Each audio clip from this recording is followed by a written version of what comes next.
You thought you were ready, but now all the eyes are watching you and your heart starts racing, your hands begin to shake, your mind goes blank, the nerves come out of nowhere and completely hijack your performance. Does this sound familiar? After years of performing at weddings, concerts, and on YouTube, I've been hijacked by nerves many times, and I can tell you that this doesn't disqualify you from performing successfully. The key is how you prepare for it. Let's start by accepting that nerves are a normal reaction to being under pressure.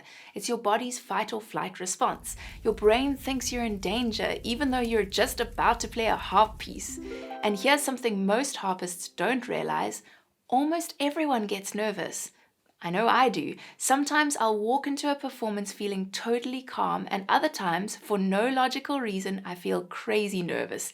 It's really unpredictable. So the goal isn't to eliminate nerves completely because we don't have control over that. The goal is to stop nerves from hijacking you and to be able to perform well no matter if you're nervous or not.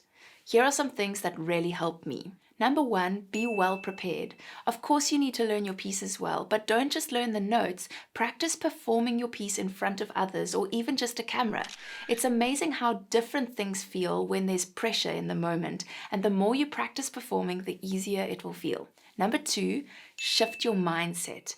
You need to stop aiming for perfection. If your only goal is don't make a mistake, you'll actually play worse. But if your focus when you're performing is on sharing beautiful music and communicating something bigger than the notes, science shows you'll actually play better. Number 3, calm your body and mind. There are many things you can do to help reduce your nervous feelings during a performance. Here's one strategy that I've found powerful: the protective bubble. When you're on stage, you can't control what happens around you. There might be distractions in the audience, or you might worry about what people are thinking. That's out of your hands, but you can control your own focus. So imagine a protective bubble around you, your safe zone. Your music can flow out of it, but nothing negative can come through unless you let it. When I do this, I feel free to focus on the music without being pulled into every distraction or anxious thought. Inside the bubble, it's just me and the harp. It gives you a sense of control, and that helps your nerves settle. And what happens when you've done all these things and you still make a mistake?